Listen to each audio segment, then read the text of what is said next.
Hey kids, you're listening to the internet's wettest podcast about video games, consoles, and pancakes.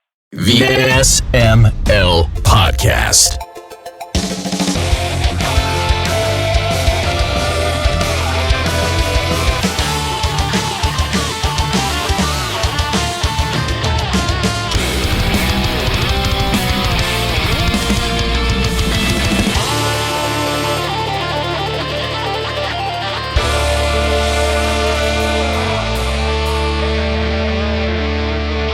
What's up, everybody? This is the SML Podcast. I am your host, Joe. It is a PartyCast, and we've got a party full of party people here to party. We've got Tim, Pernell, Chris, and for some reason, Jacob's here. How's everyone doing? Yay. Party, that's a lie. You know it. Bold-faced lie claims. Otherwise, I'm okay. It's got to be a party. Tim and I need something to cheer us up after wrestling tonight. We just talked about it. We don't need to relitigate it. Yeah. If you watch Dynamite, you know. I mean, I played a game of Madden and the Steelers beat the Ravens, so... Nice. Yeah. Is that a good thing? I don't know. I don't do the wrestling. Yeah, I mean, it's That good. has nothing to do with wrestling, but... Folks, you gotta subscribe. You know what I meant. You guys kept me on wrestling. I mean, I Yep. don't follow. Well, I'll tell you, I don't follow wrestling either, but I also don't follow football. So I don't know who's the team people like unless it's the Eagles because they get me free food and discounts at Dunkin' Donuts. So Really?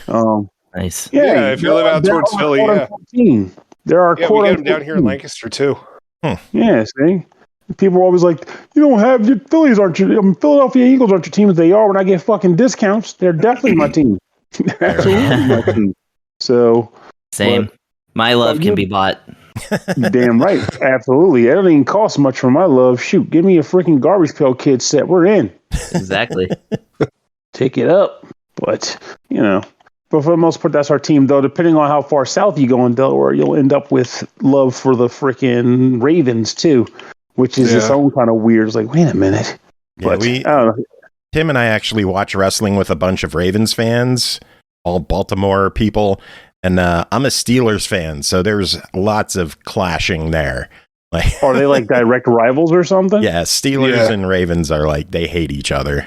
It's like the I groundskeeper. think it's more of like Steelers Browns hate each other. Like, most Ravens fans have like a grudging respect for the Steelers.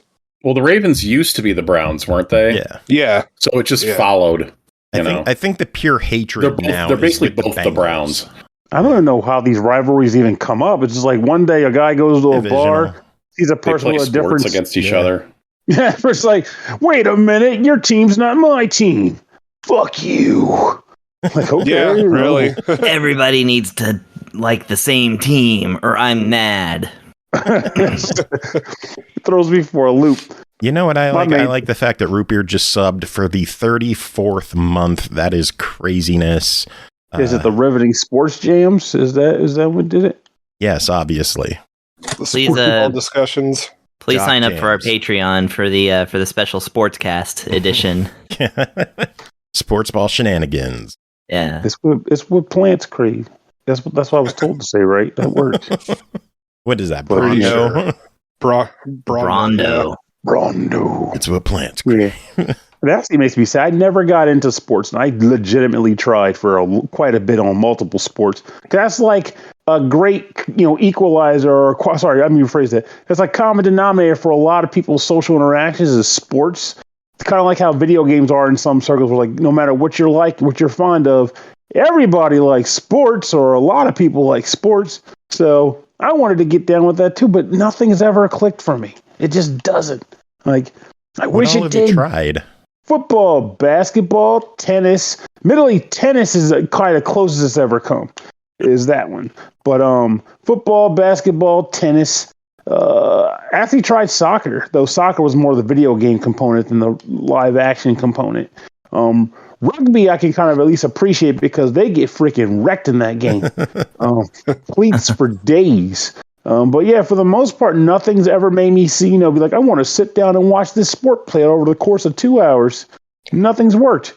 See, At the Pernell, best, maybe Super Bowl. What you That's need to because of do, commercials. what you need to do is you need to find a buddy to go like to baseball games with. You don't even have to fucking pay attention to the game that's being played because then you're just shooting the shit with somebody drinking beer and eating, overpriced stadium food for like 3-4 hours. And then, here's the thing, I've done that. Like and I agree with you. Like that can be fun. But the problem with that is now I'm spending money to go to an event to not enjoy the event, but just to be there with the people. So what ends up happening is I do it when, like, say, like a friend's having a birthday gathering. It's like, hey, we're all going to go to check out the Orioles or something. You want to go? I'm like, I want to hang out with my friends, so sure, I'll go. And I have a good time. But then it's like, how much did it cost you to get in there? Like $50. And what did you do? Did you enjoy the game? I didn't watch it. What did you do? I drank beer that cost twice the price and ate food that cost twice the price. But we laughed.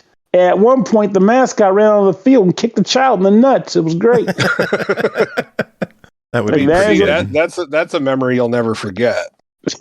Neither will that kid's medical bill. But it was that. But that's pretty much what it boils down to. Is like, yeah, I will engage that, knowing that I'll get the social out of it. But the other part of it is like, just, people watching the games in the houses, which isn't quite as fun. But like I said, with Super Bowl, at least I get the commercials. So I'm one of those people. It's like, I like the ads. But now that you mention it, I like watching mascots fuck with people. I think that's like primetime viewing. Like watching. I'm not gonna lie. I thought you were about to just say I like watching mascots fuck, and I was I'm not you. Joe's coming out as a furry. I'm about to say I'm not quite sure what sporting event would encourage that and allow it on network TV. But sign me up.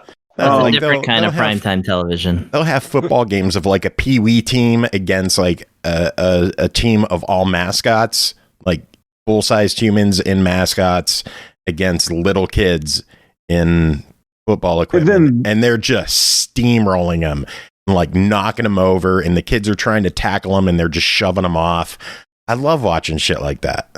Now, are the kids crying or are they kind of in on it and having fun? Both. Okay, I'll take that. I'm like, because I thought you was going to tell me it's all like they're all in on it, and the kids are just like, "Yay, we're getting our asses beat by." This is the nice way they obviously know what they're getting into when they're agreeing to play a team of mascots, but Gritty and the Philly Fanatic team up to make Gritty's children insane. Cry. Gritty, I think, does meth. I love Gritty. Gritty's amazing. Like fuck the Flyers. I love Gritty though. As you should, because Gritty's the shit. Like Gritty, definitely. What do you say, Chris? Girl, I was gonna say definitely had the viral marketing forces behind him. Oh, absolutely! Like he's a freaking amazing character. So I love him for it. Because I'm really left politically, I always see like Gritty as like a socialist, whatever. Like Gritty is, a socialist, like hero. I wonder if like the right has tried to like do something similar. If like we're both just like being subjected to the same like kind of, hey, Gritty agrees with you politically. Is there like a Nazi Gritty? I thought you was going to say a different mascot, but now you got me thinking, what if it's just Gritty but with different marketing? Just Gritty with like a swastika. Yeah, so actually like a few years back, some far right folks, I don't know if they were necessarily neo-Nazis, but they briefly tried to co-opt Gritty and it just didn't fly. Okay, that happens. Tell me more about this co-opting and how it failed. Was like Gritty himself, like he pulled like an anonymous, is like, I am hijacking this just to tell you that Gritty don't fuck with y'all. Well, it was, if I remember correctly, it was a lot of like memes that had dog whistles in them. And like, like stuff that like, oh, this sounds good, or like, like kind of leftist, but like if you actually like read it, you're like, like we know where this actually came from. Yeah. Gritty, don't fuck with that. Don't fuck with that. Yeah, but yeah, I don't know. Gritty's amazing. That's all I know. He's a great mascot character. Tim, what are your thoughts on Gritty? He is not a Nazi. That's as good as we can ask for. Yes. And I feel like that's the bare minimum you can ask for in a sports. Anybody, really, right? Yeah. Like, Jesus. Fucking hell. Did you...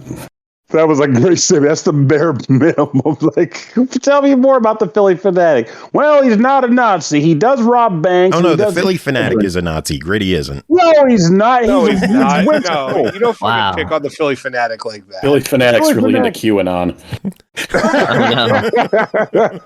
Quilly fanatic. No, he's great. He's got a great personality. He makes children laugh. He does eat them sometimes, but he's very generous about the ones he eats. You know, he makes sure the family's taken care of. So I can appreciate that.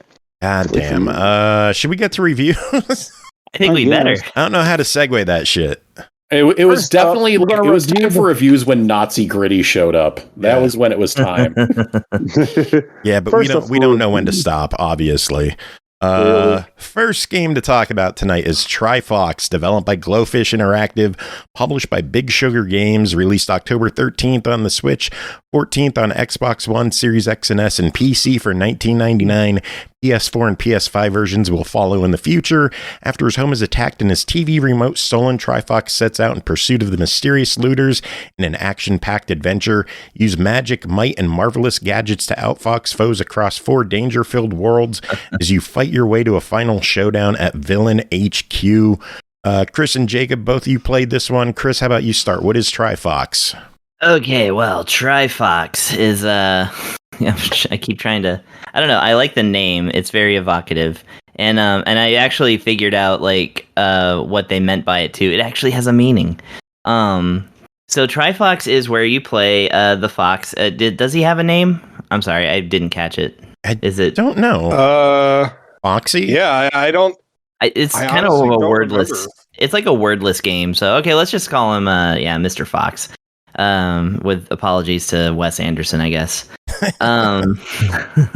So yeah, it's a non-story. It's kind of like it'll definitely remind you of like N64 like platformers in the sense that like one thing happens and now actually kind of reminds me of Plock. Like the reason why Plock is on his adventure is because somebody stole his flag that is outside of his house, and like that's similar here. It's just.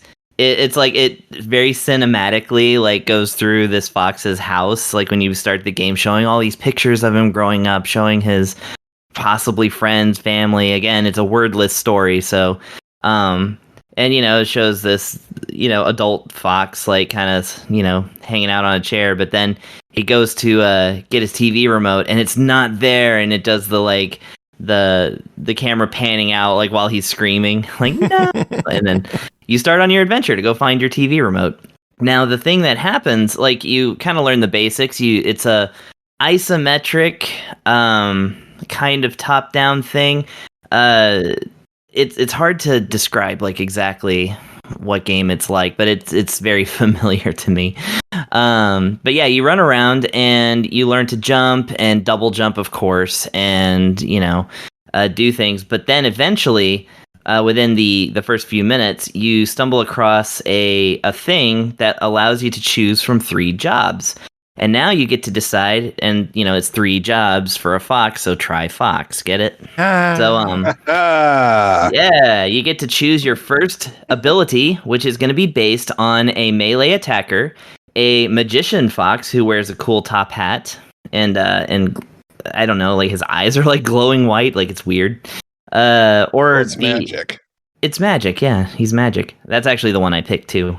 And then there's the engineer fox who uses gadgetry and stuff like that.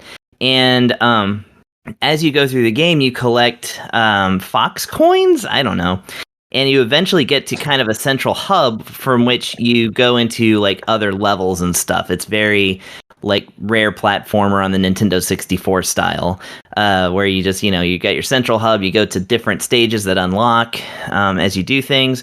And of course, you have a room where you can then use those points to purchase more abilities and assign them to the 4 shoulder buttons. So you can actually mix it up. You can be a magician that has like the ground pound, like from the warrior, side of things, or you can like get the, like they all have an ability that lets them like cover more ground than the double jump. So like the warrior has like a dash, the magician has a spell, a teleportation spell, and the engineer has a straight up helicopter backpack, which is great. I feel like I should have picked the helicopter backpack because his first two things he gets is a gun and turrets. So what were you saying, Jacob? I'm not going to lie. I ended up finding the helicopter backpack to be way more useful than the dash or the teleportation thing. Nice. That teleportation just became way too unpredictable to figure out on the fly where the fuck I was going to land. Yeah. Which was also part of my issue with like the gameplay of this. Like, especially at the beginning, I found it way too unforgiving for like where the hell you're landing. And so like even with the helicopter, which made it somewhat easier, it was still an absolute bitch, like landing on tops of like the raised pillars or islands and stuff like that. And I would always just end up falling into the water. Yeah, that is actually something. Yeah, I think this game breaks one of the important rules of a 3D platformer, and that's that your shadow has to indicate where you're going to land.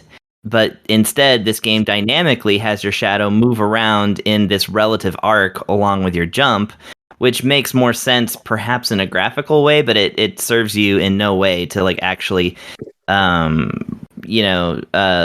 pick your jumps, you know? I think is a landing indicator though. I know it is. Yeah, it's there's like a little circle kind of thing. I didn't. Yeah, but again, like if you're using the teleportation thing, it's really like go get fucked. Like, yeah, because you can't really do that on the fly. Yeah. I mean, you can, but you're not going to be. It's not going to be precise at all.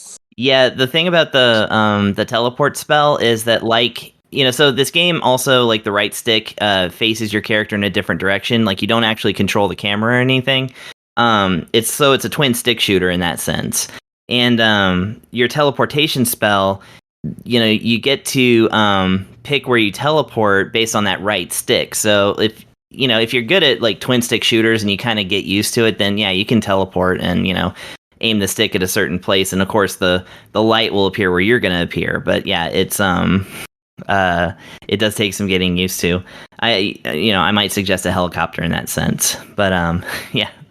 So yeah, it's basically a game where you go through the stages, through these different maps that are various backdrops and things like that, fight your enemies and collect those power-ups, and then eventually find your remote control. It's pretty cut and dry that way, which I appreciate.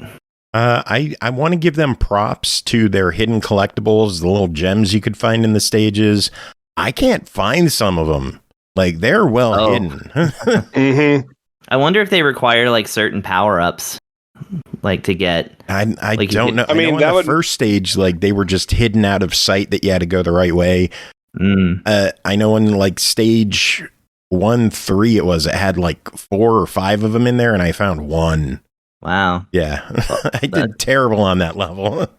Well, it's good if you're gonna have a collectathon. At least give people some mystery to it. Gotta find that stuff. Don't just be like Donkey Kong 64 and literally just make like 3,000 of them. Jacob, what are your thoughts on Trifox?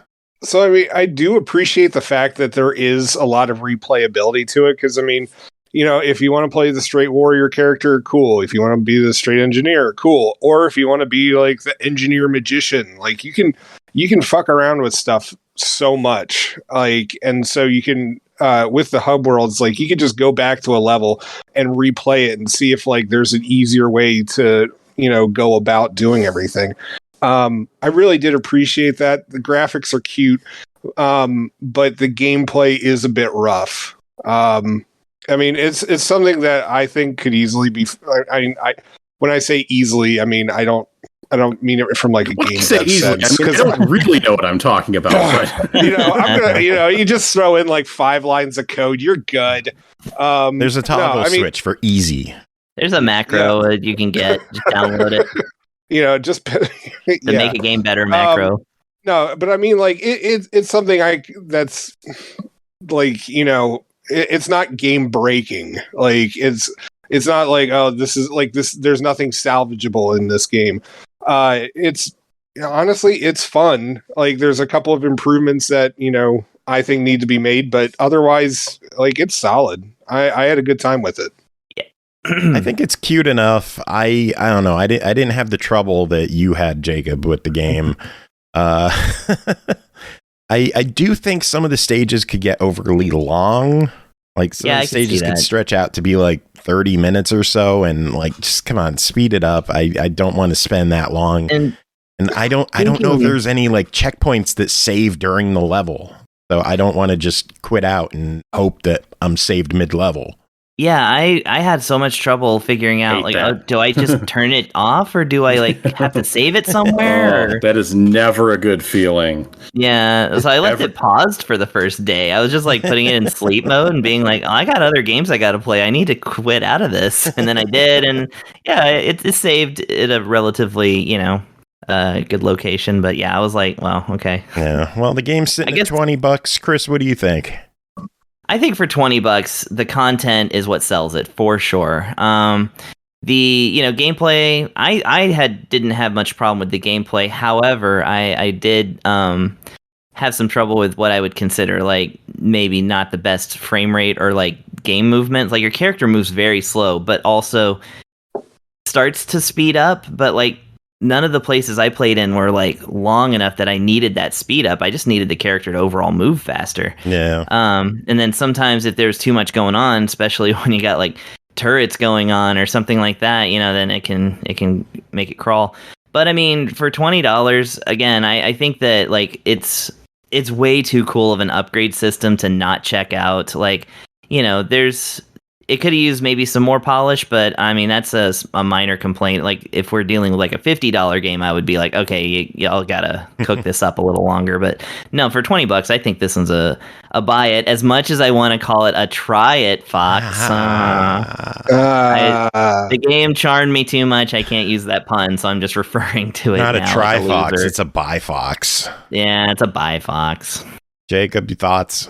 I mean, I'd be more comfortable with 15 because I'm a cheap ass, but for 20, I wouldn't bitch either. I'd recommend it as a buy it. Shut up. No, I didn't. Just low key. It's a low key complaint. Shut up. Next game, The Darkest Tales, developed by Trinity team, published by 101 XP, released October 13th on Xbox One, Series X and S for $24.99, PC for $19.99. When a nightmare creeps into reality, the only ones that can help are those whose magical powers we've believed in since childhood. A brave teddy bear heads to the far side of happily ever after to rescue his owner, Alicia. Tim, scissor me, what's going on with this one? Scissor me, daddy bear. What does that mean? Okay, you need to watch wrestling, Pernell. Like, it was National Scissoring Day a couple of weeks ago. Where were you? Yeah. Not scissoring, apparently. Getting scissored or being involved in scissor Clearly. or antics. Well, you need to fix that. I hear Scissor Act too. I scissor my son every day. Anyways, so this game On the road. is so we got here is a pretty decently solidish platformer that is set in levels that are adapted from various fairy tales. You have probably heard these ones before. It's your owner, Alicia, is missing, and this little fairy pulls this dusty old grumpy bear out of the toy box, who I appreciate just being grumpy and ornery and like saying tarnation and darn and heck and just being clean with his language in a very endearing sort of way. Very curmudgeon-y. Very curmudgeon-y. Gets pulled out to go in and save Alicia from these nightmares that are apparently ravaging her. And yes, your weapon of choice is a pair of scissors with one scissor wielded in each hand. So, yep. Your little fairy buddy follows you around in an Eville sort of way. It is apparently annoying in an Eville sort of way because boy was my son getting pissed when I was struggling with one part and he had to hear her voice lines over and over again. And I was just like, dude, you just got to let it go. You just got to let it happen. Let it wash over you. Just let it become part of the background. It's scripted. I can't do anything. She's not going to stop. But yeah, you get in there and, whenever you start or at least whenever I start, a game that is going to involve platforming, like you kind of can tell a lot about the game from the second you hit the jump button. It's like, does this jump suck? And this jump doesn't suck. Is it the best jump ever? No, not really, but it's pretty decent. It's pretty solid. I wasn't mad about it. When I hit jump, your bear ascends pretty quickly. Your horizontal distance is not that great, but they're not floaty jumps. Like, he kind of gets up and gets back down at a predictable rate, and that's fine and good. Your combat is pretty basic. Like, everything's pretty basic early on. It layers things on, as games are wont to do, but the combat is pretty, like, I never felt like it got like too crazy. You're going to be mashing your main scissoring attack button most of the game, though you do get other stuff to help you out. But you do get lots of stuff. So you start out in the first level is based on Red Riding Hood, where Red is this like crazy bloodthirsty girl. Oh, all the fairy tales are like fucked up, by the way. It's one of those dark fairy tale deals. So she's like trying to burn all the wolves out of the forest. And like everything, and this holds true for like the whole game, is just like, I think it is very creative with its art design, its visuals. I think the levels are really cool to traverse and kind of see what they do with this twisted fairy tale aesthetic, which is decently worn territory at this point, and can run risk of just being tedious, like with, well, okay, yeah, we get it. But I think they do a good job, and that is really my favorite part of the game, was just like seeing the levels and seeing what they did and the little touches that they put in there. Because not everything, like sometimes you'll see obstacles or set pieces that are like clearly like built out of found items, or there's like literally at the end of the first level, like you're going under the girl's bed, like suddenly like the edge of the bed is very apparent in the world, which was otherwise this forest. So like you'll see just kind of found real world items scattered about in making this fantasy backdrop, which I think is really cool. And the first level does a good job of just kind of introducing you to the basics of the game, and is really the one I enjoyed the most.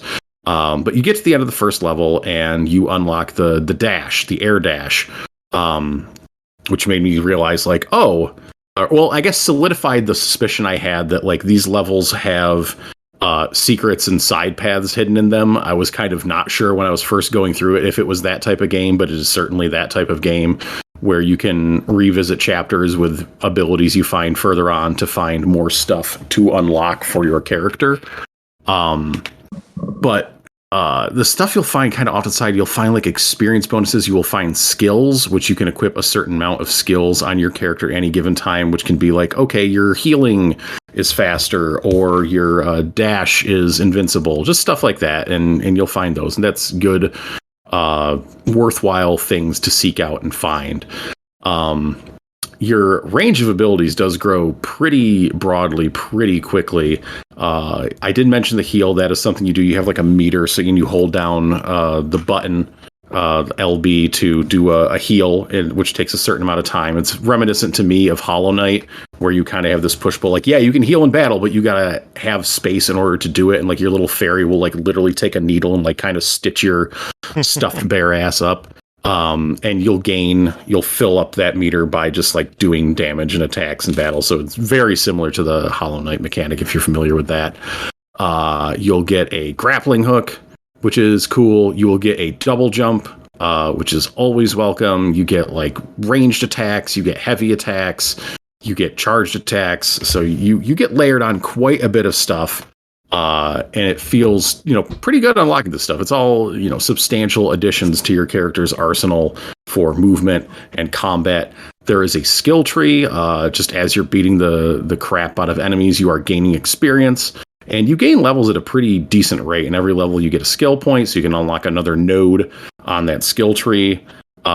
Just like really good, solid video gamey stuff. Top to bottom, and I was really optimistic coming out of that first level that I was really gonna like really enjoy this game. But the more I played, the more I felt like the all the mechanics they were layering on just like couldn't quite keep up with like the challenges they were presenting in the level design. like I first started having problems in the second level, which is based on Jack and the Beanstalk, the Beanstalk specifically. And I suddenly started to have like issues, just kind of like parsing out, where platforms were in the levels. It was like a little bit of a thing in the first level, but here I was really just like, okay, well, what goddamn parts of this beanstalk are safe for me to step on, and how exactly are these platforms going to react? And I was just like, there was like started to be a little bit of frustration where I was just like, okay, I'm just not sure how I'm supposed to traverse this. And at that point, like, you only have the dash, and I think you get the grappling hook partway through that level. So it's, it starts layering things on, but I'm like, okay, well, it's still cool going around there. And then that kind of continued. And then like the first thing that really frustrated me is sort of it's like a set piece encounter in the following level when you're being chased by the giant that lives at the top of the beanstalk. And I was having a fucker of a time getting through this section that I just feel like was not designed very well in terms of like, you're being chased. You have to do this platforming while you're chased. So everything you're doing needs to be responsive and work quickly. And the camera is kind of following your fairy friend and going all over the place and not always giving you a lot of time to like change directions and figure out where you need to go. And I was did not like it. I started getting really frustrated at that point. And then that started kind of carrying over. Everything started like compounding, then moving into like the fourth area, which is this neatly designed kind of, it's much more open than the other levels, which is very, it's a weird mishmash of things. Like, it's mainly based sort of on Peter Pan, but there's also like nasty little tooth fairies, and you're like helping out a genie, like you're granting wishes to him, but it's mainly Peter Pan based, I would say, where it's just like, okay, I'm trying to figure out where I need to go. I'm not sure like what I can jump on, or like I'm sliding down these things and I don't know where I'm supposed to jump. I'm suddenly finding that the double jump in the game is not being as responsive as I feel like it should be. Like, I'm hitting the button and I'm just not double jumping, and it is causing problems. And a lot of these levels, and this actually goes back to the very first level, like there's a lot of verticality built into the levels sometimes. And you'll get into situations where you will fall down very far and have to repeat a lot of vertical platforming. And that is never fun. Never fun. It is because in a lot of cases, it is a situation where it's not costing you anything but your time, and fuck that. And patience. Yes, your time and your patience. And it's just like really frustrating. And I like that existed kind of in every level, but it didn't really start bothering me until that the fourth one, last one. That is not the last level. there are more than 4 levels of the game. It didn't start bothering me until that level, because it is so open and there is so much, it's going in different directions, and sometimes, it is going up, and then you'll fall down and you'll end up in a completely different part of the level. And it's like, okay, well, now I don't even know where I am, and I have to hike back over this way and try to find the path again. And that is really frustrating. Like I said, the combat, it remains pretty basic. You do get like a heavy attack, and you do get those ranged attacks, but it's mostly kind of slash. And maybe you dust in a heavy attack here and there later on, but it's serviceable, but not, it's not anything special, in my opinion. And it gives you lots of cool moves that nothing unexpected for a platforming game, but just as the game goes on and it starts to ramp up that challenge, like the lack of responsiveness and kind of some of the lack of distinction in the level design started to really gnaw at me. Distinction of platforms is a problem I actually had in the first Ori game. Pernell, you wouldn't know anything about this. And it's something I feel like they addressed very well in the second Ori game, and they made those platforms much more distinct. And it's something that you really have to look out for when you're making a 2.5D platformer. Is like, it can be really tough to tell, like, okay, what is background and what is something I can interact with. And unfortunately, I thought this was going to be like a really fun, kind of nice cruise through some really well rendered kind of adaptations of these fairy tales, and there's cool stuff to see. Like I said, that is my favorite part, is just seeing the levels and the stuff that they made. But playing through them was not always the best time for me. Yeah, unfortunately. Well, the game's sitting $25 on the Xbox and $20 on PC. What are your thoughts? 20 on PC, how nice. I think it is. It's a try it for me. It really just because if I wasn't reviewing it, I probably would have stopped playing it earlier on, just getting frustrated. I would just been like, okay, this isn't worth it anymore. But I really, pushed through and was hoping that I wanted to see more of it. I just wanted to see more of it. But yeah, under my own momentum, I probably would have put the game down sooner. Just being displeased with what I was seeing. But I do think, I don't want to end on a downer note, because I do think the game has some really cool, fun, entertaining things going on. And it is genuinely worth a try because of that. I fall a little bit short of just giving an outright buy it. Sounds good. All right. Cool. That is it for you, Tim. Night. Get well soon. Night, Tim. I'll catch you guys next week. I hope, if some people can fix their fucking inverted controls. Yeah. We'll see. We'll find out. But yeah. 2022. What are you doing? What year is it? I mean, seriously. Oh, man. All right. Next game. Unusual Findings, developed by Epic Llama Games, published by ESDigital Games, released October 12th on Xbox One, Switch, PS4, and PC for $19.99. Three friends uncover mysteries in the 1980s, follow their amazing adventures in a game where your decisions really matter. Be prepared to spin like a record on your incredible journey back to the era of synthesizers, VHS rental stores, 8-bit games, and evil alien conspiracies. Chris and Jacob, this is another tag team venture. How about, Jacob, you start this one? Sure. So with this one, it's very much a throwback to all things 80s, kind of in a similar vein to like Stranger Things on Netflix right now. Yeah, the title is not lost on us. Yeah. And so you start off with these two teenage boys who, on their quest to go watch some unscrambled porn, end up seeing, well, actually, I mean, it starts off with two, ends up being more, but anyways, you see this meteor crash down into the forest, and scrambled porn's not working. Let's go check that out. You get there and you find a dead park ranger, and there's now an alien thing on the loose. And pretty much, this game is just a love letter to pretty much anything 80s. If there's a scene that like ends up getting referenced somewhere along the line, then like you're going to see a movie poster referencing it, or you'll see it flashing on the TV. And yeah, it's a simple point and click adventure, very reminiscent of the ones that we grew up with in the 90s from LucasArts. You have the usual wheel of like you can either touch, talk, or see, or like look at an item, person, location, whatever. And then like you'll gather up items. Sometimes you'll have to combine them to solve puzzles. Sometimes you'll have to talk to people, go to like a different location and find something. It's as I said, it's standard point and click adventure fare. I thought it played pretty well, to be honest, on the Xbox.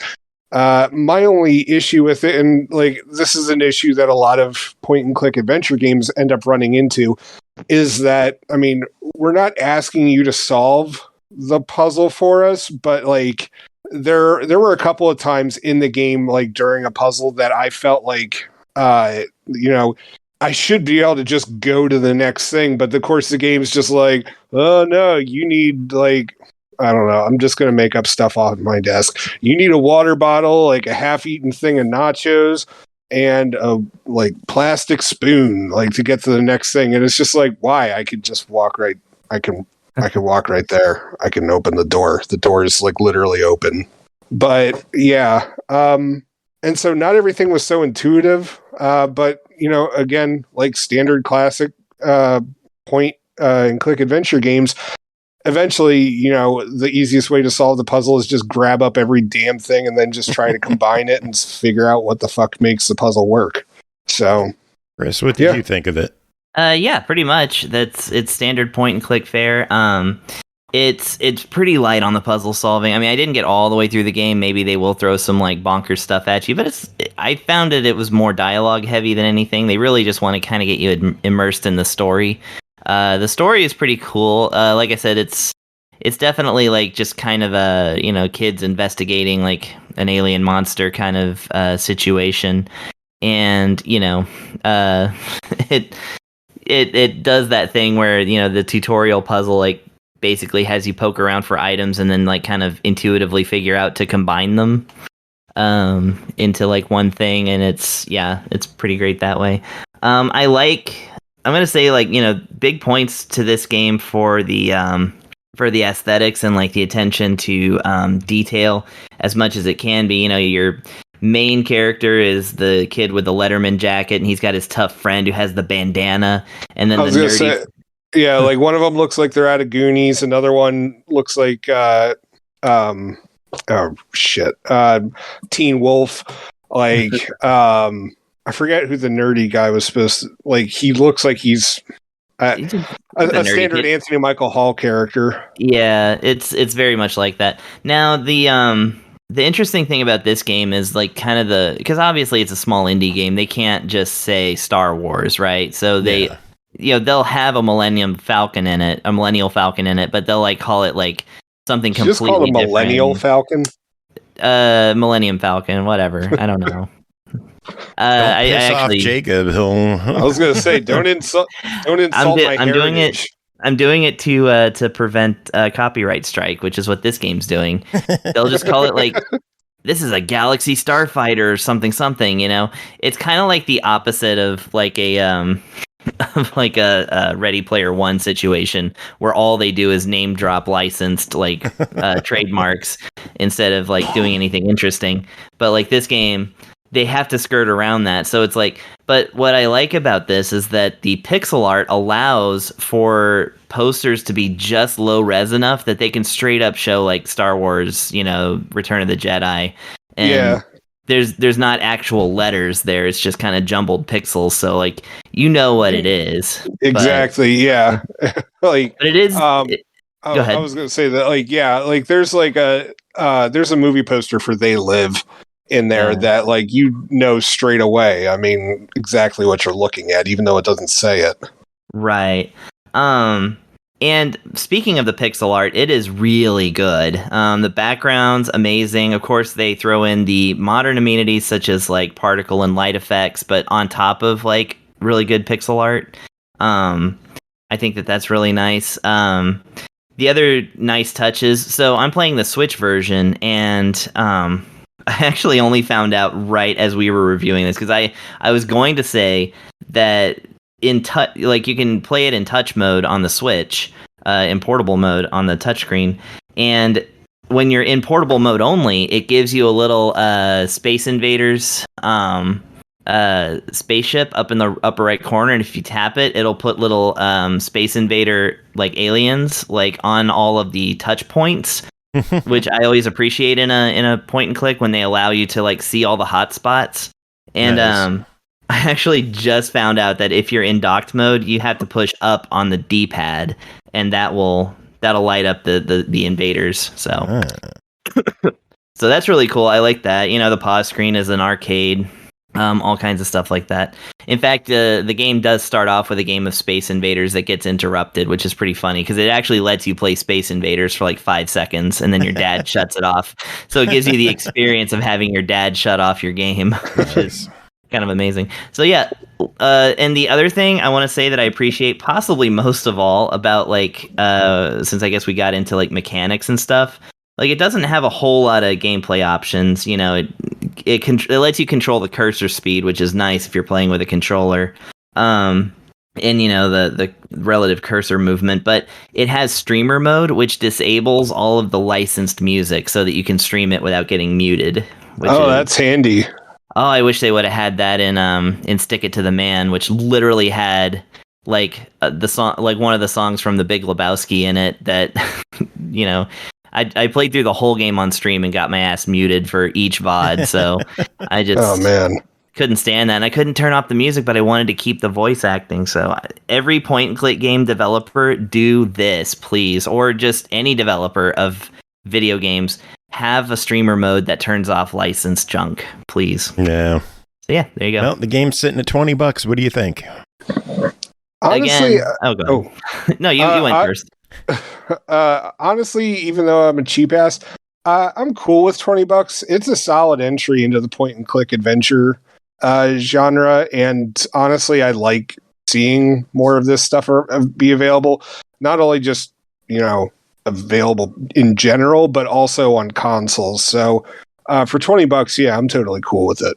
Especially since I know that they had to do licensing for the music too. Like, Jesus. Yeah. Yeah, I'm gonna say I think as a game I really appreciate it. I'm never sure how to feel about a game that tries to give you 80s nostalgia, but it's like we have the 80s at home generic like titles for everything, which is not true nostalgia. You're not reminding me of something I know. You're trying to basically create something legal out of something I know, which is funny because the 80s like movies and stuff, they didn't do that stuff. Like you could see Coke or Pepsi like right there, and sometimes without the company giving them money or the other way around. But just shows what nightmare times we live in now. So I'm gonna go ahead and give this a buy it. Cool. All right, well, Jacob, that is it for you. Woo! So we'll let you get the hell on out of here. Thank you, sir. You have any final words? What could be more final than that? I'm gonna go destroy some ribs. So and then destroy some toilets. Probably, yeah. Pretty late for some riblage. It's never too late for some ribs. I don't know, man. No, man. They've been cooking in our slow cooker. Yeah, for like the afternoon and into the evening. So that shit's gonna fall right off the bone. I can't fucking wait. Cooking, fast eating. I like how Pernell's just grumbling low enough that the mic is barely picking it up. But yeah, I had no idea what he said. First of all, now it's actually up to my face. So if you're not picking up anymore, I got a bad feeling for my review content tonight. It's because you were mumbling. Yeah.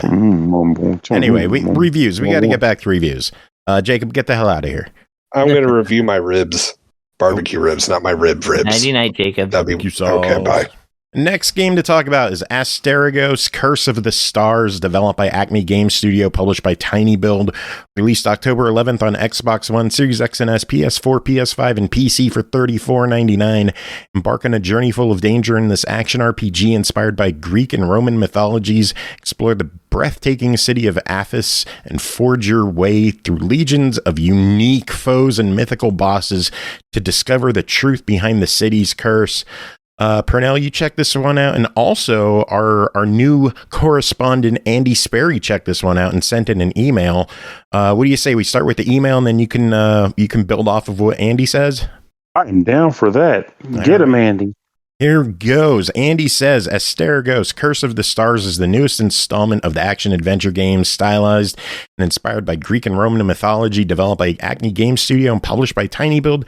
Asterigos sees the player take control of Hilda, a young warrior of the Northwind Legion who's in search of her father. It has a simple and straightforward storyline that reveals more over time through misplaced notes found along the journey and echoes, which are a series of scene-specific memory recordings. The game is paired with an incredible soundtrack and full voiceovers through the main story. The player starts outside the city of Athos, an ancient city said to be plagued by a magic curse. The curse affects all living things inside and outside the walls of the city, turning some humans and animals into beastly creatures and causing the surrounding forest to grow faster than usual. Hilda awakens outside the city in the forest and realizes most of her weapons and items are missing. She follows a creature who appears to have stolen her belongings and after a seemingly linear progression through the forest gets them back. The player quickly picks up a sword and shield as the main weapon and a hammer as the secondary weapon. After the chase through the forest, other weapons are obtained as well, including magic staff, set of daggers, spear, pair of gauntlets, which allow the player to switch between a combination of fast, slow, and range attacks that best suits their playing style. These weapons also have a secondary skill that for the extra heavy hit or ability. The player can practice with these weapons while in the forest, which is a disguised adventure tutorial full of enemies. The tutorial brings the player towards the city of Athos, where the real story begins. Asterigos is an action RPG that takes a lot of inspiration from other games in the genre. Examples are rest points, which cause all previously defeated enemies to respawn, and the easily laid out point-based level up system that allows for attack, defense, and weapon boosts. Felt both familiar and more accessible than other titles. Enemies are not as ruthless as in other games, so getting back to the action after using a resting point isn't that much of a grind. The level up system, which unlocks further into the game, doesn't feel overwhelming and allows the player to put points in whichever playstyle they gravitate towards. It doesn't mean the game is easy, but for a player new to the genre, it's definitely a lighter approach compared to some other titles. The short time I spent with the game was pleasant, however, there are a few things that could use some improvement. The controls felt heavy, Hilda's movements and attacks weren't very responsive and would leave the player feeling open too long after an attack finished. A faster dodge and recovery would be nice too, especially for the tougher enemies to come. Taking damage was also a toss-up between the enemy attack and actually landing, or Hilda being pushed away from her current position. Also, the music, though incredible, was at times too loud compared to the voices underneath it, which were great until they weren't. Parts of the conversation the player has later in the game lacked voiceover at all, and the echoes from the past sounded muddled and hard to understand at times. None of the issues ended the playthrough, just a few minor fixes that may have been overlooked during playtesting. Asterigos Curse of the Stars is a great game, and anyone playing can tell the developers put a lot of heart into making this a solid title. Give it a try. There are many secrets to uncover, bosses to defeat, and a story to unfold, and downloadable content is planned to release in early 2023. Pernell, what do you have to say?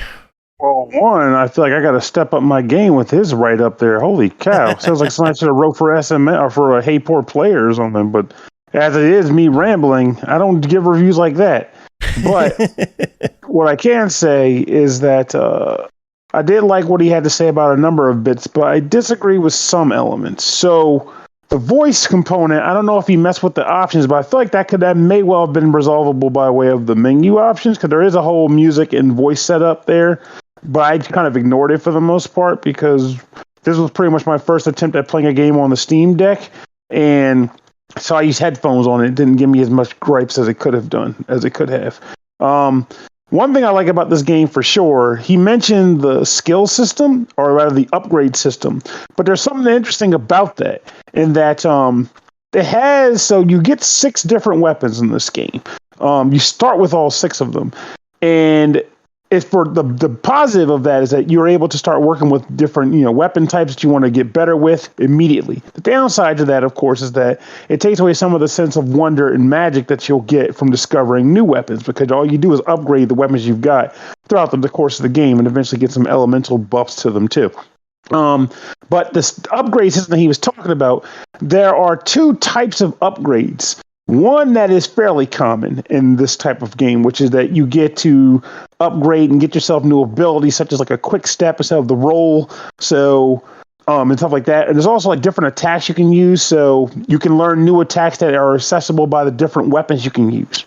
But unlike a lot of other games like this, there are also perks you unlock on the same tree. The perks come with a positive and a minus.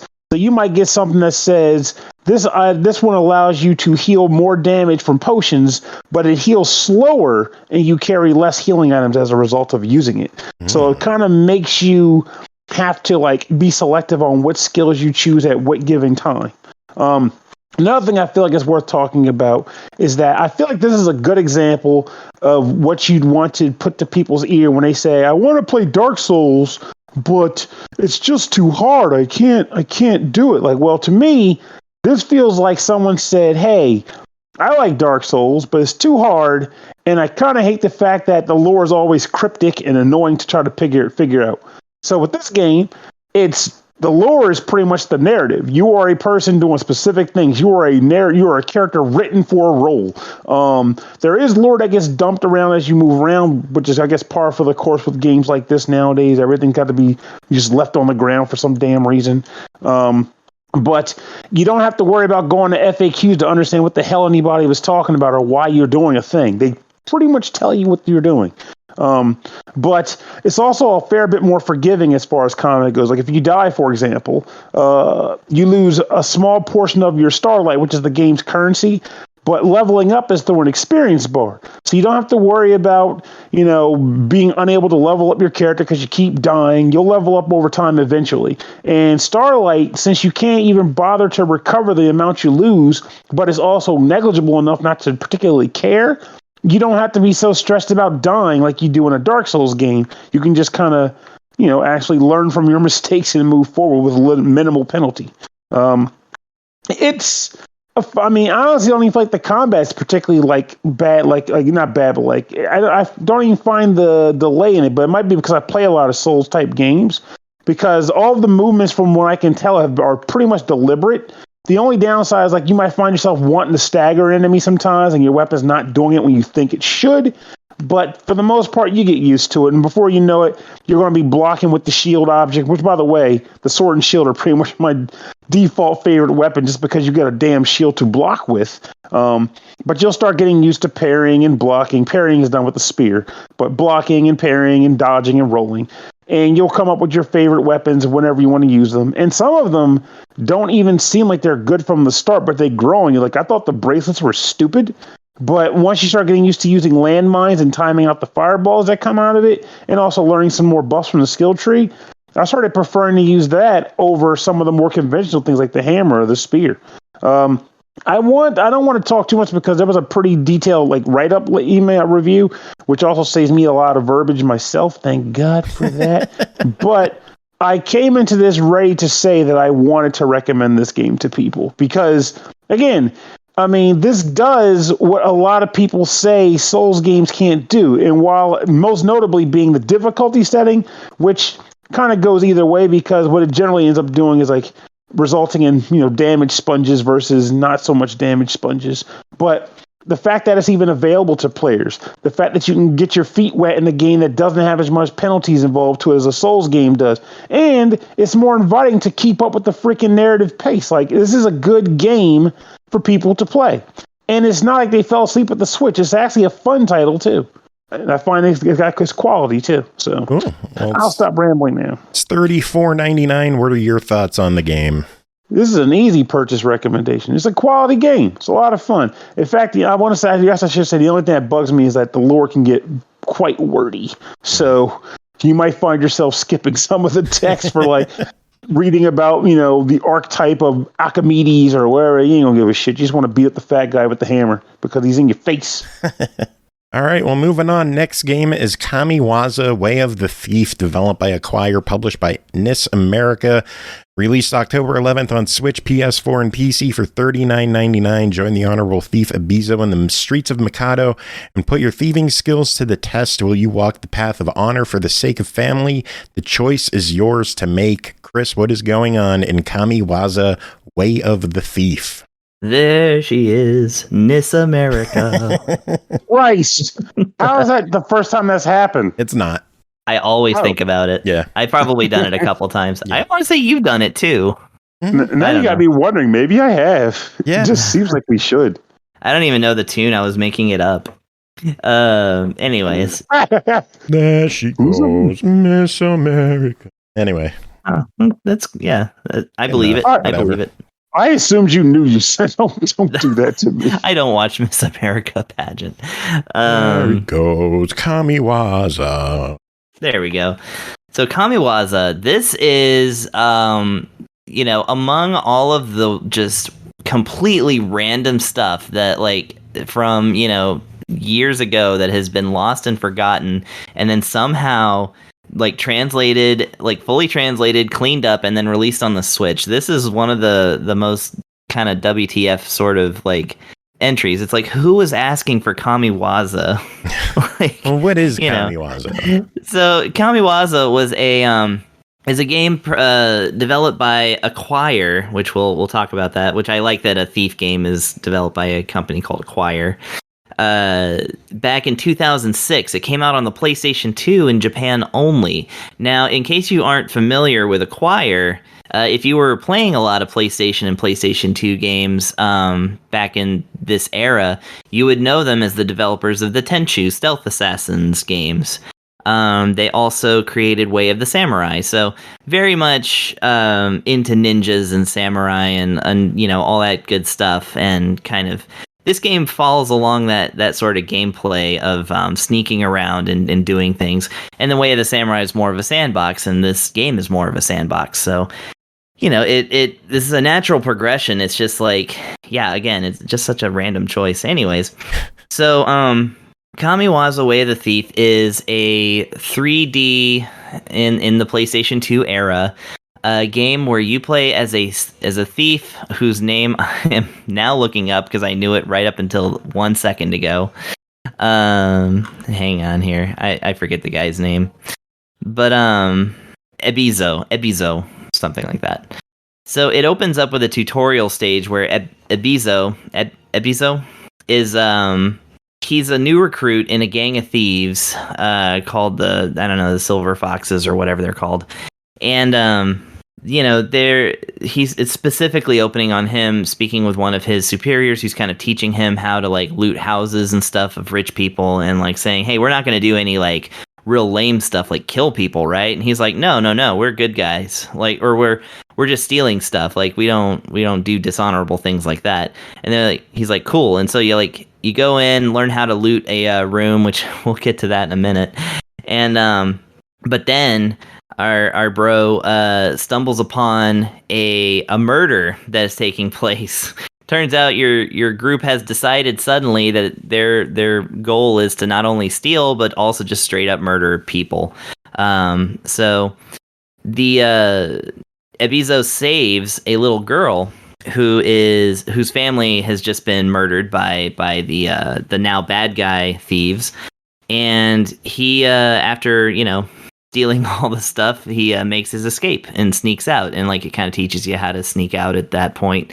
And then flash forward 10 years, our thief has decided, well, since I don't like murder, and when I joined this group of thieves, they suddenly decided to start murdering people, I'm just going to be a carpenter. And so he gets an honest job working as a carpenter, even though his own house really sucks. And which, you'd think if you're a carpenter, you'd at least work on your own home, right? How expensive is it? You can sneak off with a piece of wood. Anyways, he is raising his daughter, but then suddenly she gets a fever and becomes deathly ill. She needs medicine. And your job is now, because apparently carpentry doesn't pay that much if you can't even fix your own house. Ebizo gets back into the world of thieving, and the story kind of the way the story goes is that as you steal stuff and acquire medicine, as an option, like you do have to procure medicine for your adoptive daughter, otherwise she will die and the game will continue. Like, there are multiple endings, and saving her is obviously something you're going to want to do, but it can very much go sideways. Right. You get yourself into an ending that you probably won't like. But anyways, so as you're going through, then the story kind of unfolds, and it actually branches depending on decisions that you make and actions that you take. And that will include different characters that are kind of like antagonists, different support characters. You run into the old gang who are still murdering. They're still into murders, except for the one guy who's teaching you how to steal stuff before. He's a good guy too. He's kind of like doing a well, I'm gonna start my own non-murdering thief gang with blackjack and hookers, and so like that kind of comes up too. And so kind of the way it goes is that most of it is going to be sneaking into houses and stealing stuff, putting it all in your bag as it gets comically bigger until it is full, and then you go and sell off stuff. You also do side quests for people. Apparently the end game really relies on side quests. I didn't get that far, but this is what I've read. And the game actually occurs in a day-night cycle. So you have to be aware of what time it is, not only because that's going to affect what kind of stuff you can steal, what kind of places you can get into, and such, but it's also going to determine whether your daughter lives or dies. So that's that. So it's intriguing in that way. It's definitely, and it's a thing that I notice a lot of like really a lot of games of this era like to operate on that day and night cycle and make it like kind of a timer. Tulip is a game that from the same era that did that. Where's Jacob? He has that game. I have that game. I don't have that game. Well, good luck then, because I know I'm jealous because it's not cheap. I really hope it comes out on Switch though, because Onion Games has been re-releasing stuff that their creators have made, and Tulip is one of the games that Love Delic worked on. Which they brought back Moon, they can bring back Tulip. Anyway, getting off course. So the actual gameplay of it, so this is where it gets interesting, because, if you remember Tenchu Stealth Assassins or anything like that, it was all about like killing people in like really cool ways, but not getting caught. This game is a little different because you can sneak around and never get like caught or anything and like pick people's pockets and everything like that. But the game actually rewards you more for what's kind of like a parry system. So if you get seen, you can push a shoulder button to do essentially a backflip so that you're not recognized, and then you go back into sneak mode. It's the damnedest thing. Like, nothing in the actual sneaking and stealing part of this game makes any sense, which is kind of great. It's a little bit arcadey in a way. So it's like, somebody sees you, you do a backflip, you get 200 style points, and then you go back into sneak mode, pickpocket them from the front, which will look a whole lot like smacking them in the face until they fall over. And then you just steal all their stuff, and then they just lay on the ground unconscious. And then you do things like, steal lanterns by jump kicking them off the walls, and like, do like sweet flips and stuff. And like, basically you like smack items in order for them to like magically float into your bag. And the game has a system in place as well where if you are caught, then the police are called, and I suppose that's all right in this case. But obviously you got to get out of there. But there's systems in place. The game's a little bit RPG like in that you can gain skill levels. You can also acquire disguises, which will help you not get recognized. And I love that the game's default disguise that you can wear is a bandana. You just put on a headband and suddenly you're a whole different person. It's very Clark Kent. And it's just like different things that you can do there. And if you do a lot of side quests and also like help a lot of people in town, because this is kind of a Robin Hood story, like whatever money that your guy doesn't use on medicine and stuff, he kind of goes back into the community and stuff. And so you get a reputation, and if your reputation is better, then it literally affects things like when they hang up wanted posters, that the wanted posters look less and less like you. Like, more accurate wanted posters equals that are easier to be caught. Lots of interesting systems in here.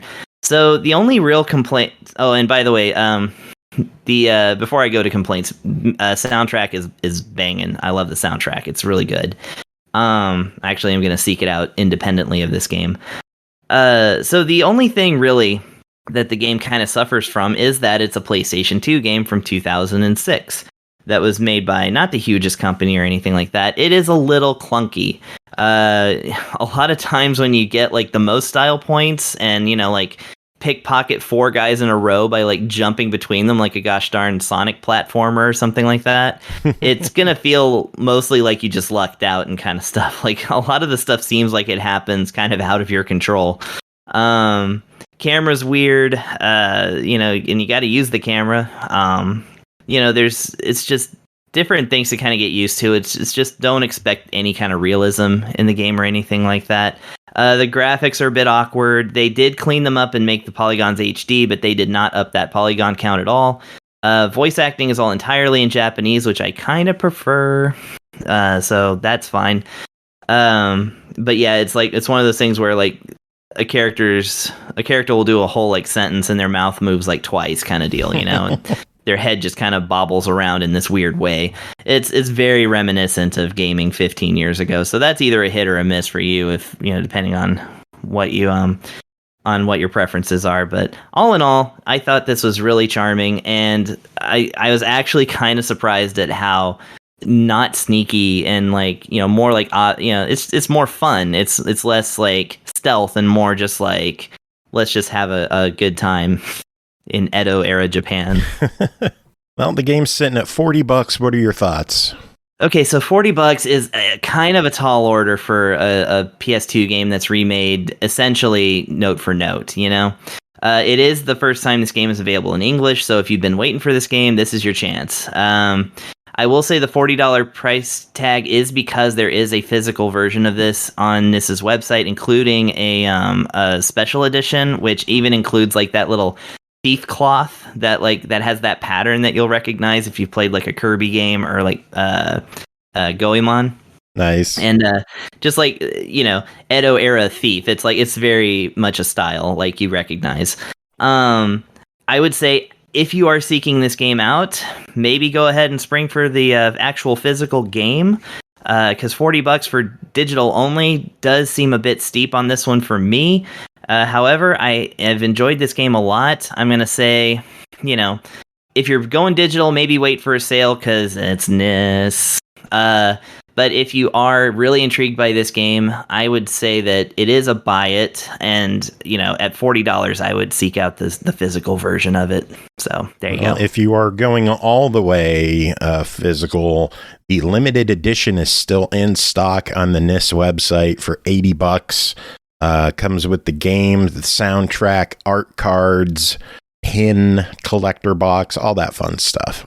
If I didn't just buy me like a real fancy Game Boy Advance that was modded and stuff, like I could totally see paying $80 just to get the soundtrack for this.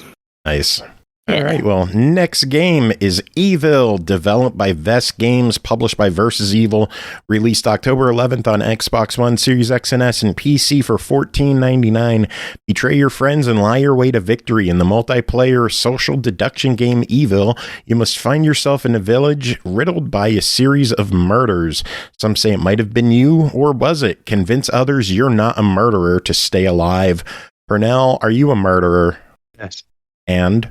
Oh, the game. No, Yeah. menacing. So the actual game. So this is an interesting one for me because I didn't get to play as much of it as I would have liked, but I wanted to still try it in the sense that I had a vibe of what it was, and I wasn't wrong about said vibe, which is that it's pretty much werewolf with extra steps. So the idea behind this game is you are in a town. This town is plagued by some traders. I'm not even going to go into the terminology they use. They had like a specific name for them. But the town is plagued by potential traders, but no one knows who the heck they actually are, except for those who actually are them. So what happens is the game has, well, when you start the game, you're denoted as to whether or not you're a trader or not, but you're also given specific roles depending on like these different types of villager roles. So, for example, you have like the character that I played as, which was the Ghost Whisperer. She's able to pretty much show a role a person had before they died. So like if a person gets killed, and I'll talk about what happens when dying occurs, like what is dying. But when someone dies, she's able to like look and determine, you know, what their actual role was, despite the fact that they're dead. Helps you determine if you made a good choice or not. And there's also a detective, which is another role I actually was able to play during the game, which allows you to investigate characters by like sneaking into their houses and checking out documents on their desks. But so, like I said, you get one of these different roles, and you're also deemed as being a conspirator or not. And there's two phases that take place during the game. There's the day phase and the night phase. During the day, you're able to do your general investigations, in which case you're able to kind of run around and check for different, you know, elements pertaining to the different characters. Like, you know, again, like things that you can determine to figure out if the person's a traitor or not. You can spend money at a store to buy items that you can also use to further investigate character identities or to set traps for enemies and things of that nature, which ends up being pretty fun because at night, what happens at night is everyone but the conspirators go to bed and go to sleep. So the conspirators get a certain amount of time, being the night phase, to run, find their victims, and murder them. Once someone gets killed, the night phase pretty much ends, and you go back to the next day phase, in which case everyone's running around trying to figure out where the dead body is, who was murdered. And if they can find them, someone calls a town meeting. They're like, well, we found a dead body. It's Jim Baker. He's dead. And everyone's talking in the town square to determine who killed Jim.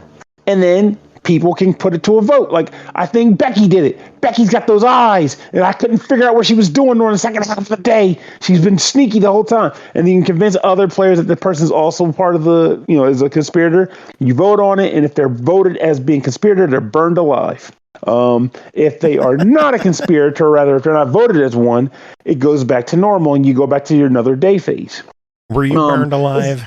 No, in fact, I screwed everybody up, and I'll tell you why in a few minutes. Apparently Thimber has been burned alive numerous times. Thimber says every time I played, they voted me as the bad guy, and 99% of the time, I was not the bad guy. This is an interesting element in a sense. Like, I feel like this is going to be one of those games where I think a lot of people might want to try to play with their friends exclusively.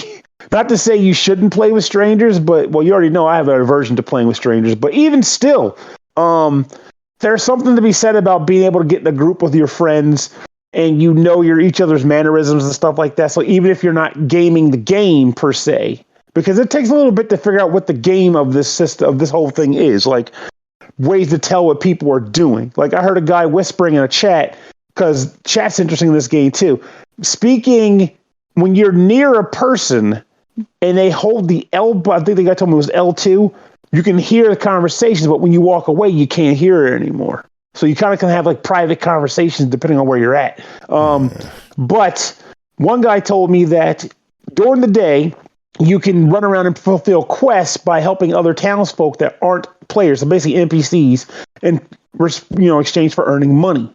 The guy told me one thing you can do is try to watch to see who's actually trying to do quests. Because a lot of times the conspirators, if they're not mindful of their surroundings, will just ignore the quest because they don't care who the conspirators are, because they are the conspirators. So there's waste for them. It's almost a waste of time to fulfill quests because you're just buying items that determine what you already know. So he was like, yeah, just be mindful of those people. Whether this is accurate advice or not, I don't know. But this is just people trying to figure out the mechanics of how to break the meta or how to understand the meta.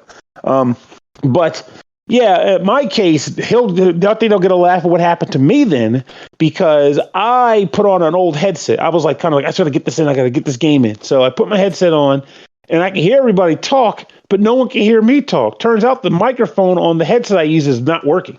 So I can hear everybody, but no one can hear me.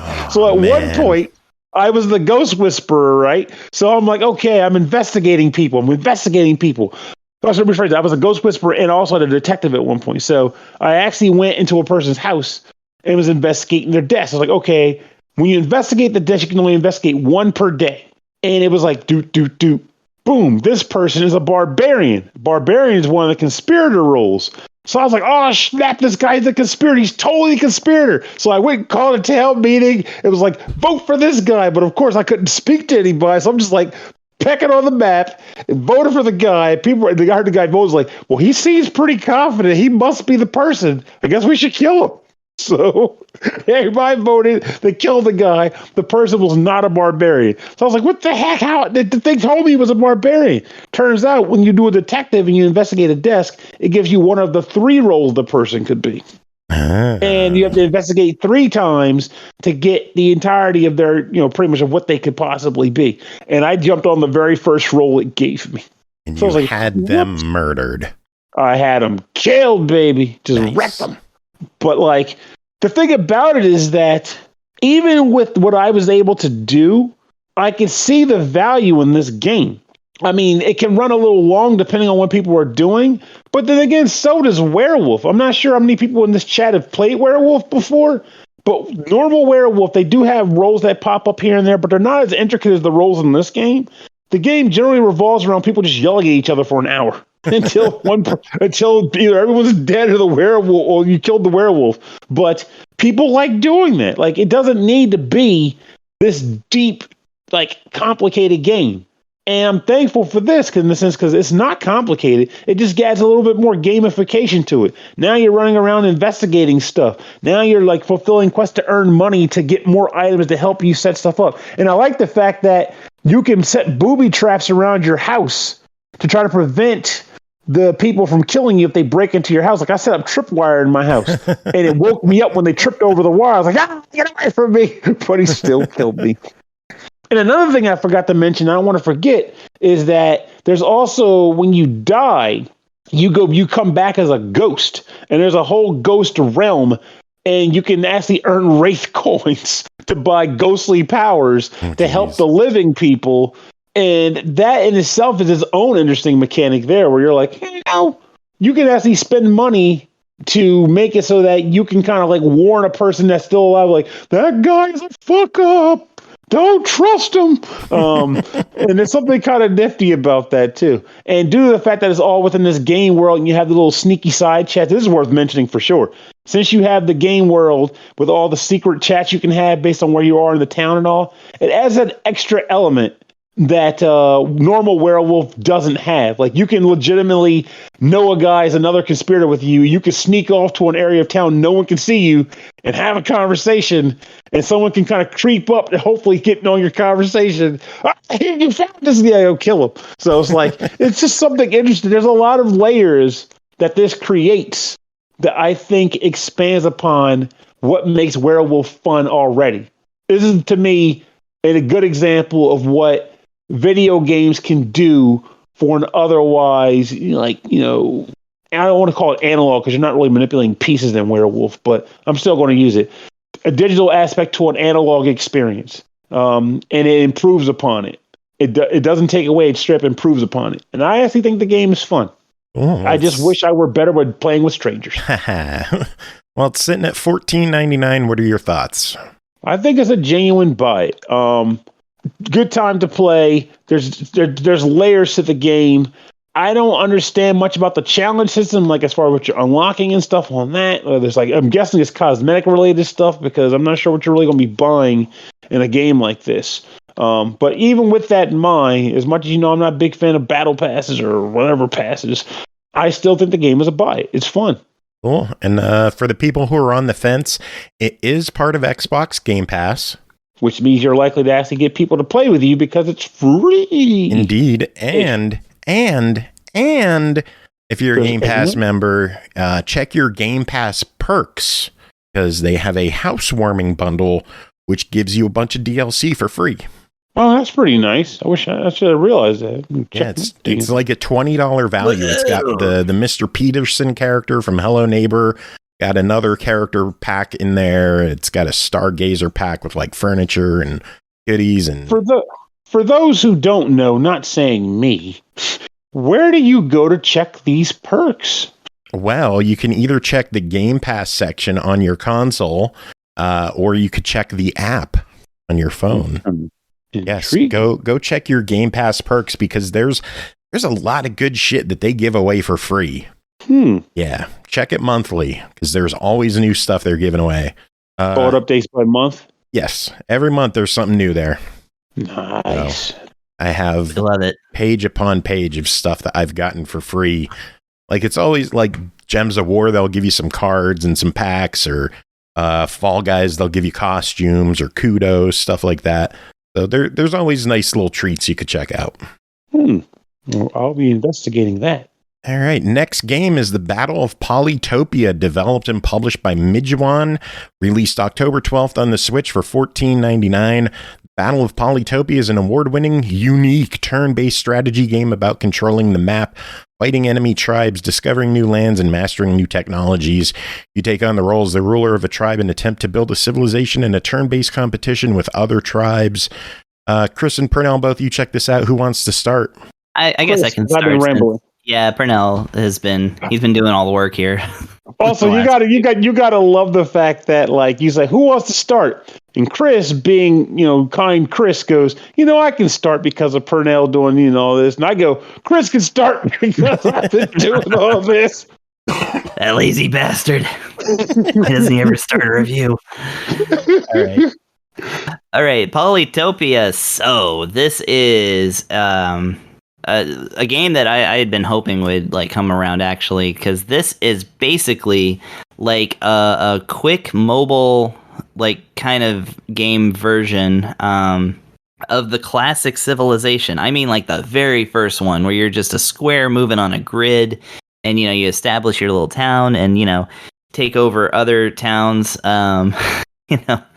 cheese it to where you can do the ending in 5 moves. Anyways, I played that game a lot. So this is like actually kind of that. So, however, it is isometric and the graphics are voxel graphics, and so you have a few different ways that you can play the game. You can either start a normal campaign where basically you get 30 turns to get as high of a score as possible.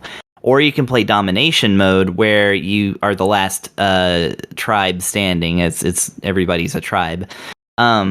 So yeah, basically I played through normal mode, but it's all the same. You start off with your one character, your one town. Your character can move around, and of course the rest of the map is obscured by clouds. You can and basically you have stars which determine basically how much stuff you can do in a given turn.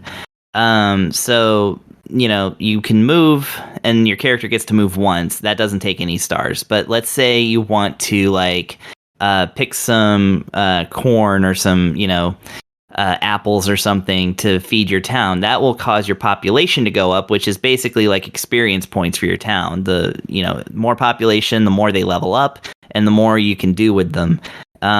And that also unlocks other perks and things like that.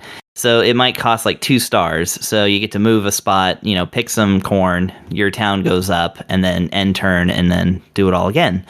The whole point of it is to expand your horizons, literally, as much as you can on this map that they're usually pretty small, because this game is meant to go pretty quickly. Like I said, the normal mode only gives you 30 turns. The things that you do basically as your town grows and such, you can basically develop more different kinds of units, and you do that through a tech tree, which a tech tree also requires stars to research and study a particular thing that is on a branching path. Like, let's say you learn how to make archers, and then that might cost you 10 stars. And as you learn more things, the cost of everything to learn goes up. So you really have to be strategic that way. And also your tribe can start with some perks too that, it just depends. And yeah, once you get your different units, your different kinds of buildings and things like that, then the goal can become to either, produce a nice diplomatic relationship with the other tribes that are on the map, or just wipe them out. I have not tried the diplomacy route yet, I will say. But, it's very much a thing where it's as long as, you just put your unit on top of a town, and in the next turn you can just take over the town. It's that easy. And then, like I said, once you've conquered all the territories, then, you win, or you just get the most score. Everything becomes score. So it's kind of play the game however you like to try and get the most. And then, yeah, it's got multiplayer stuff too. So you can play against your friends on this one, which I enjoy that too, if I had any. Well, you could play with Pernell. Pernell, what did you think of this? Oh, I love this game. It's not even up for debate. Yeah. So I've been curious about this whole 4X thing for a while now, despite actually owning Civ 6. And I'm actually, because of the game, I might buy Endless Space. But so I like the idea of, starting the game and being okay, well, I can't see anything because, fog of war, and I need to decide how I want to expand my turf or expand my GRU to, branch out a little further. And then you eventually discover another entity out on the map, and you have to determine how you want to engage that entity. And for the record, I did try diplomacy once, but there was it was down to the last 2 units of the entire tribe. And I was okay, let's be friends. It's screw you. They still wanted to fight to the death. It was pretty funny. But spoken like a true American. Gonna reduce their tribe down to 2 people and then start diplomacy. Can I have your oil now? Fuck you. But this, why don't they like us? Exactly. But this is a genuinely good game. The only thing that makes me sad is the fact that it's not even a bad thing per se. It's just I wish it was different, which is that the different tribes, the thing that makes them different is they start with a different thing on the skill tree. However, everyone has the same skill tree. So one character might say start with smithing, which is 3 pods down one of the tree lines, but they start with it immediately. But that doesn't mean anyone else can't get smithing. It just means that these guys start with smithing, which in itself is still part of the strategy, because that just means that they can play around with that perk before getting to like late game build up to have it, and which will affect how they decide to play throughout the entire game, most likely, or at least a good chunk of the game. But there are actually 4 DLC tribes, which I was really hoping they'd give us codes for. Listen, if you're listening, review this again. But like they have 4 additional tries, and when I was reading their descriptions, they seem to have legitimately different skill trees or things that make them 100% stand out from the others. And I wouldn't mind trying some of those. I like how one of the DLC clans is just like a bunch of gibberish. Their name is literal like gibberish. Like whatever, I don't know what I'm saying here, but they're mysterious. But yeah, the game is fun. I just wish it had more music when you're on the maps, but I guess that's probably a staple for this genre. Like people would probably want to just chew bubblegum and listen to like quiet rock while they play this game. But it's a good time. I really enjoyed playing it, and it's good to play on the go too. Yeah, I actually did kind of forget this game even does have music. Yeah, it only plays music in the tree menu. Like, hey, I want to choose a skill, and every tribe has their own music for that. Oh, gotcha. Yeah, and it very much is a mobile game. I mean, if you put the Switch in portable mode, it's like it's all touchscreen and stuff like that. Like the actual icons, Nice. are all touchable. It's very, very friendly for that style of thing. So, yeah, this is definitely like a pick up and play kind of version of something that has become very complicated. Like I said, the first civilization is not super complicated. The 6th one is pretty intimidating to me. So this is definitely good for somebody like me who's used to like the old school of doing these kind of turn-based, I guess, strategy civilization sims. Oh yeah. Cool. Well, the game is sitting at $14.99. There is also a digital deluxe edition that includes 4 bonus special tribes. Those are available for $5 each, so you're saving a couple pennies if you do it the bundle route. Yeah, I was gonna say you can bundle all 4 of the tribes into one for $16 instead of 20. So, or if you get the digital deluxe, it's about the same price if you buy the all tribes bundle in the game separately. But $15 for the game, $32 for the bundle. What are your thoughts? I can't speak for the bundle. They didn't give us the bundle. Exactly. Yeah, we can't talk for the bundle, but as far as the primary game goes, that's an easy recommendation for 15 schmeckles. Yeah, I'm gonna double that, triple it, in fact. Cool. So buy it 3 times. Got it. Actually, buy it 4x times. See what I did? Oh, that was unique. Did you just say unique again? Unique. I did say unique again. Of his own accord. I brought it upon myself. By the way, I updated the unique macro or whatever in our Twitch chat, so it now counts how many times we have said the word. Ooh. So it has been said 6 times since October 22. For the month. Oh, I mean, we got to step up our game. Yeah, I just started it last week, so it'll as time goes, it'll show its value. But that's a pretty unique feature to have on a podcast. All right, one final game to talk about tonight is called Maze Blaze, developed and published by Revulo Games, released October 5th on Xbox One for $9.99. Shoot and blast your way through alien-infested mazes in Maze Blaze, a roguelike action shooter that's intense both in color and gameplay. The goal is simple: enter the maze and gun down anything that stands between you and the exit. Your objective may always be the same, but everything else is endlessly changing. Pernell, what is going on in Maze Blaze? Well, we had an episode full of ringers and zingers, so unfortunately has to be one. And that'll be this one. So Maze Blaze is a game where you are kind of tasked as a sort of soldier. There's no real story here or anything, so it's just like you're like a soldier and you're plopped down in the middle of a corridor-based maze from a top-down perspective. Your goal is to find the exit and move on to the next floor. You can use the left thumbstick to walk around this maze. You can hold down the B button to kind of get a slight bit of a running boost. And then you'll pretty much be exploring the maze in this facet. However, when a monster shows up, or monsters, because monsters, they'll be frequent, shows up, you need to take them out. This is done by pushing down on the right trigger to fire your gun. Now, if you are running around and you press the trigger, you'll fire directly in front of you.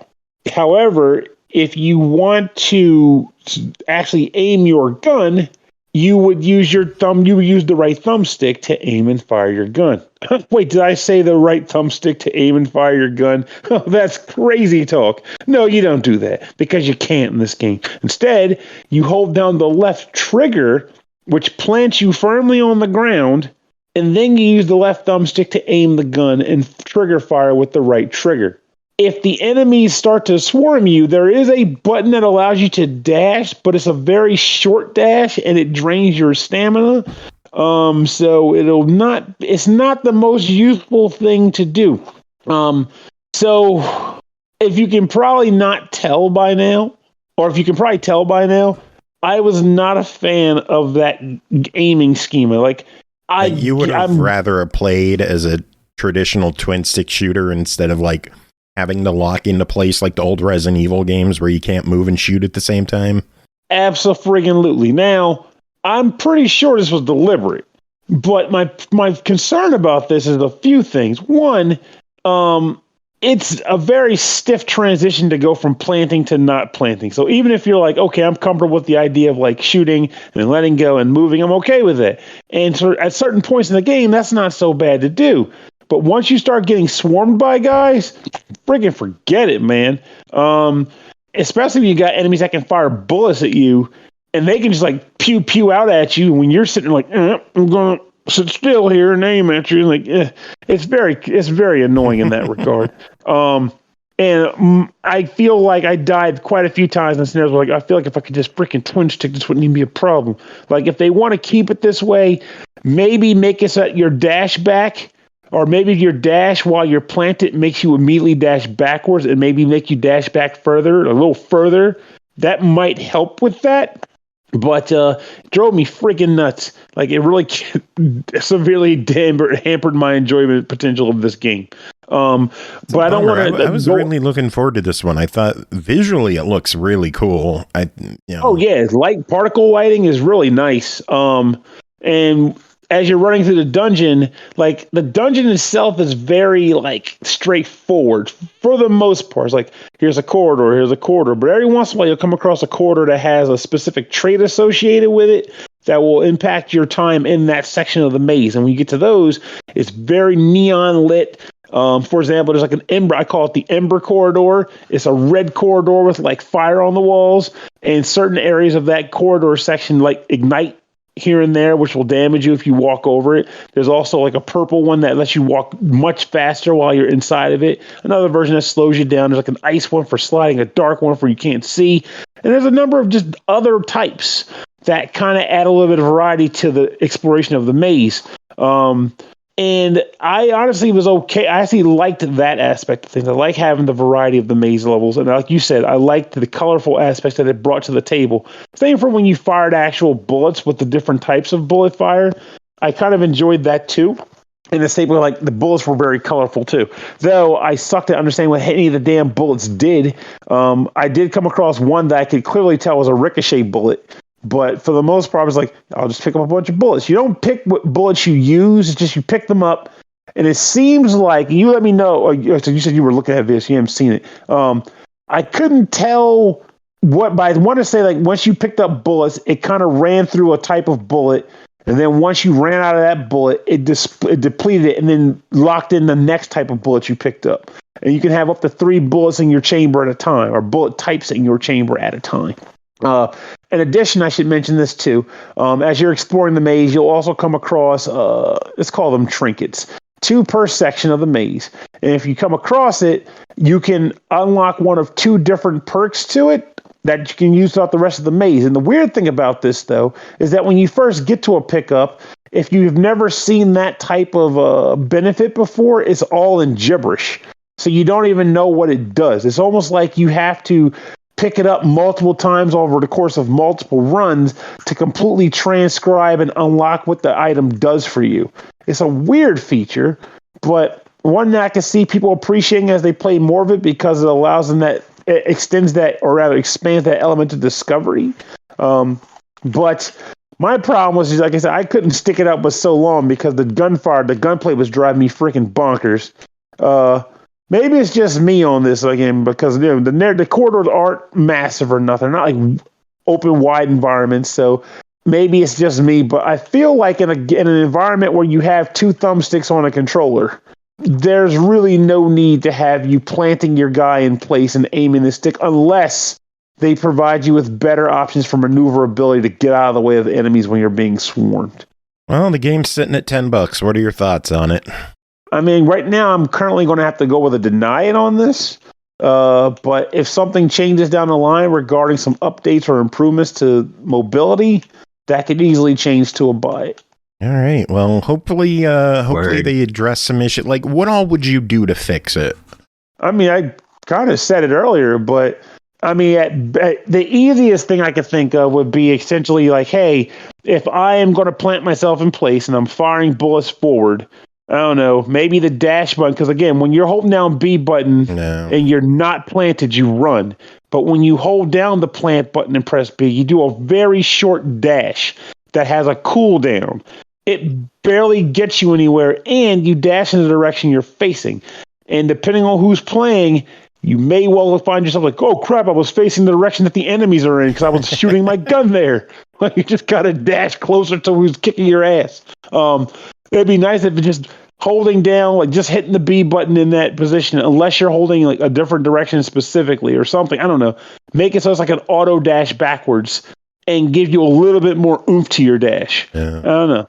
Carnage is saying just give us twin stick controls and that would fix a lot. Absolutely would. Hopefully Revulo Games hears this and implements some twin stick. If there's any significant updates that change things, we could always take another look at the game. But yeah, for now, I guess it's a wait on this one. So I guess I will continue to wait on this one. I mean, honestly, part of me wants to say you should, because I know you're not a big fan of like denieds on this show. You should buy it and then do a revisit. Maybe you'll be like, Pernell, I disagree with you in Carnage. I think the game is great. That requires time, and I don't have that. Oh, I know that vibe. What is time? Baby, don't hurt me. Speaking of time, we are out of it. That is it for this episode. Made it through another one. Thanks to you jokers for being here, and thanks to Tim and Jacob for coming on, doing their thing. Music, what should we play?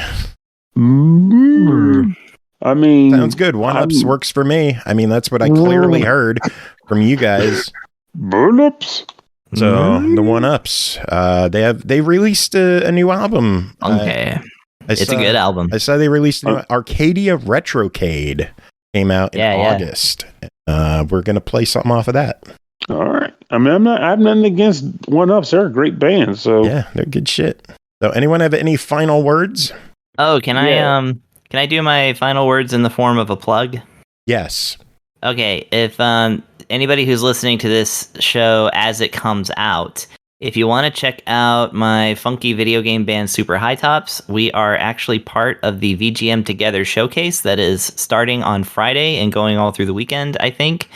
We are actually the first band, so we're going to be playing a set of funky video game music at 11:45 a.m. Central. That's 12:45 p.m. for you Eastern time zone folks. On this Friday, which is the 21st. So if you want to catch that, it'll be real fun. I mean, we had to pre-record the show, so it's actually already done. But you'll get to see it, and if not, I think there will be a VOD later. But it's a rare opportunity. We don't get to play full shows very often, so if you want to check that out, VGM Together, it's going to be on Twitch. That's the handle. Thanks.